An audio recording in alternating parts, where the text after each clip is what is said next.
Imagine a dusty frontier town where law was written in iron shackles and cruelty echoed louder than church bells, where a young Apache girl, bound in chains, was paraded as nothing more than a prize for the highest bidder, and no man dared to lift a hand for her freedom, until the most feared outlaw chief in the West rode into town and shattered those chains with a single strike, changing the course of every life that touched hers. If you want to hear stories of courage, betrayal, and justice that twist and turn like the canyon trails of the Old West, then stay locked in, hit that subscribe. And don't miss the ride, because what you're about to hear is not just a tale, it's a reckoning. The desert wind howled across the settlement of Dry Creek, carrying with it dust, whispers, and the quiet cruelty of men who believed themselves untouchable. Among the drunken cowboys and greedy traders, a sight drew every gaze: an Apache girl, no more than 18, her wrists bound in iron shackles, her dark eyes burning with defiance, though her body sagged with exhaustion. She had been captured by bounty hunters who boasted she was dangerous, savage, and cursed. Yet all anyone could see was a young woman who refused to bow her head. No one wanted her. Not as a wife, not as a worker, not even as a servant, for fear of her bloodline and the old Apache legends that claimed her people communed with spirits and storms. So she was left in chains, displayed like a trophy at the edge of town, mocked and spat upon, her dignity crushed but her spirit unbroken. The sheriff, a man whose heart had long ago hardened to gold and power, kept her alive only because he planned to sell her to the highest bidder passing through. Men whispered she'd end up in the mines, or worse, in the hands of a cruel rancher who wanted to tame her spirit. Yet in the darkest hour, when the girl's hope began to flicker, the sound of horses thundered over the horizon. Dust rose as black coats and wide-brimmed hats appeared, their leader a tall man with eyes like storm clouds, and a reputation that could silence a saloon with a single step. This was the outlaw chief, feared across territories for raids that left towns trembling. But what no one knew was that this man had once been saved by an Apache woman, and when he saw the girl in shackles, something inside him snapped. He dismounted, his boots echoing on the wooden planks, and without a word he drew his blade, slicing through the chains as if the law itself meant nothing. Gasps rippled through the town. The girl stumbled, her wrists free, her breath catching in disbelief. The outlaw looked at her not with pity, but with recognition, as if he saw her fire and knew it could burn brighter than the cruelty of Dry Creek.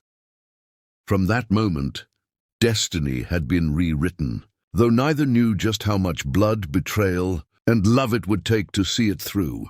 Freedom was never free, and the outlaw chief knew it the moment the sheriff's hand twitched toward his revolver. The silence cracked with gunfire, bullets shattering glass and ripping through the wooden posts as townsfolk scattered. The Apache girl, still unsteady from captivity, was pulled behind cover by the outlaw himself, his men unleashing a hailstorm of lead that forced the sheriff and his deputies into retreat. When the smoke cleared, the chief grabbed her hand and said in a voice that rumbled like thunder, "You ride with us now or you die here." With no other choice, she mounted a horse and rode out of Dry Creek with the gang, the desert swallowing them whole. As the days passed, she found herself among killers, thieves, and men with blood on their hands.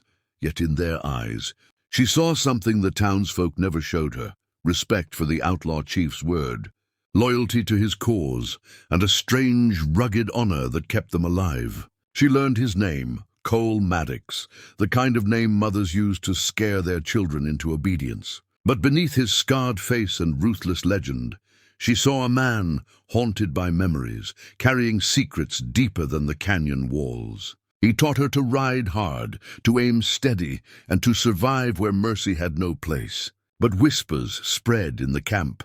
Some men wanted her gone, fearing she would bring curses from her people. Others saw her as a prize to be claimed. Betrayal began to fester in the shadows, and when one night a mutiny broke out, blades drawn and loyalties tested, the girl did not cower. She seized a pistol, fired into the night, and proved to them all she was no captive anymore, but a warrior reborn. Cole watched with grim pride, Realizing she was more than just a rescued girl, she was becoming the heart of his band, the fire that might keep them from tearing themselves apart. Yet beyond the desert, word of the escape spread, and a militia formed under the sheriff's command, hunting them with vengeance burning hotter than the midday sun. Blood stained the frontier with every passing mile as Cole Maddox and his gang, now with Ayanna riding among them, found themselves trapped in a cycle of violence that grew more relentless each day. Their campfires became fewer, their rest shorter, for the militia that pursued them had turned the hunt into a crusade, branding Cole not merely as an outlaw, but as the devil himself, and Ayanna as a witch who had bewitched hardened men into following her. Each dawn began with dust trails on the horizon, and each night ended with the echo of rifles in the dark. Ayanna had grown from the broken girl in chains into a fierce fighter, her hands blistered from gripping reins and rifles, her heart beating in rhythm with the drums of survival. She no longer hid behind the men. She rode at the front, her hair flying like a banner of defiance, her voice carrying commands that men twice her age obeyed without question. Yet with every clash, the gang lost more of its number.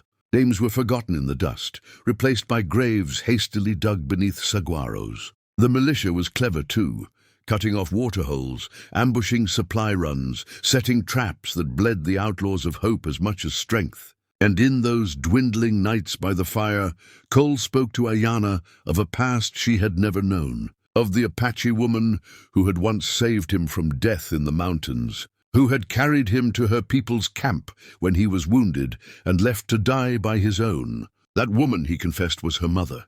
His voice cracked as he revealed how he had betrayed her mother's trust, leaving her to face the wrath of her tribe alone when the U.S. cavalry came hunting. Ayanna's chest tightened with rage, confusion, and grief, the world spinning as the pieces of her life she never understood suddenly cut deep into her like shards of broken glass. Her mother had died because of this man, yet he had also freed her from chains and given her strength when no one else dared. She stared at him with eyes that burned, torn between hatred and a bond she could not sever, for in him she saw not only betrayal, but redemption clawing its way through scars. Before she could find the words to curse him or forgive him, fate struck its cruelest blow. Betrayal came from within. One of Cole's oldest riders, a man they called Grady, slipped away one night, his greed outweighing his loyalty, and by dawn the canyon hideout was surrounded. The militia stormed with rifles cracking like thunder, their uniforms a tide of merciless steel. The outlaws fought like cornered wolves, bullets flying, knives flashing, the air thick with gunpowder and blood. Ayanna, though her hands trembled with rage, steadied her aim and dropped men one by one, her voice fierce as she screamed commands that kept the gang from being slaughtered outright. Yet for every enemy that fell, another came. She watched friends she had come to trust drop dead in the dirt, their screams swallowed by the roar of rifles. Smoke blinded her, fear clawed at her throat. But in the center of the chaos, she saw Cole fighting like a man possessed, his revolver blazing, his blade dripping red, until finally the sheer weight of numbers brought him to his knees. She screamed his name, her throat tearing, but she was dragged back by one of their own before she could reach him. Cole was beaten, shackled, and hauled away like the very prisoner he had once freed her from being, his blood trailing in the dust. Ayanna's world tilted.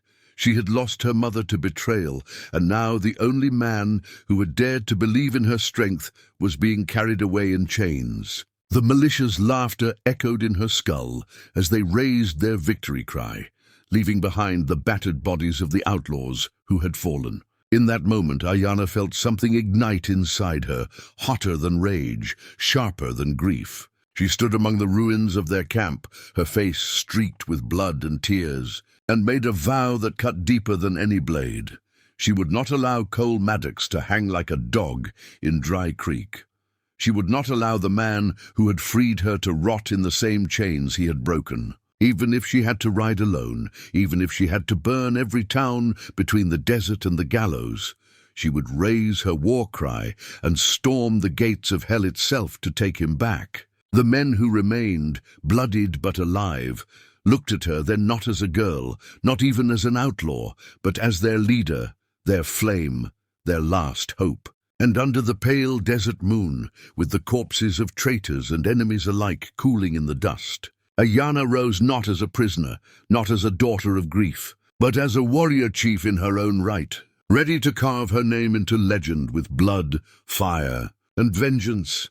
The dawn broke red over Dry Creek. The sky streaked like it had already seen the blood that was about to be spilled, and the air carried a silence heavy with dread as the townsfolk gathered for the hanging of Cole Maddox. The outlaw chief, once a figure of terror who had ridden with the fury of a storm, now stood battered and bound at the gallows, his body broken from nights of chains and whips, yet his eyes still burned with the defiance of a man who had never bent his knee to any law. The sheriff, swollen with pride and fat with victory, strutted across the wooden platform, declaring to the crowd that today marked the end of fear, the triumph of justice, the burial of the outlaw age. Mothers clutched their children, saloon keepers leaned from their balconies, bounty hunters licked their lips, and soldiers stood guard with rifles cocked, all waiting to see the rope tighten and history close its pages on a man who had defied the world.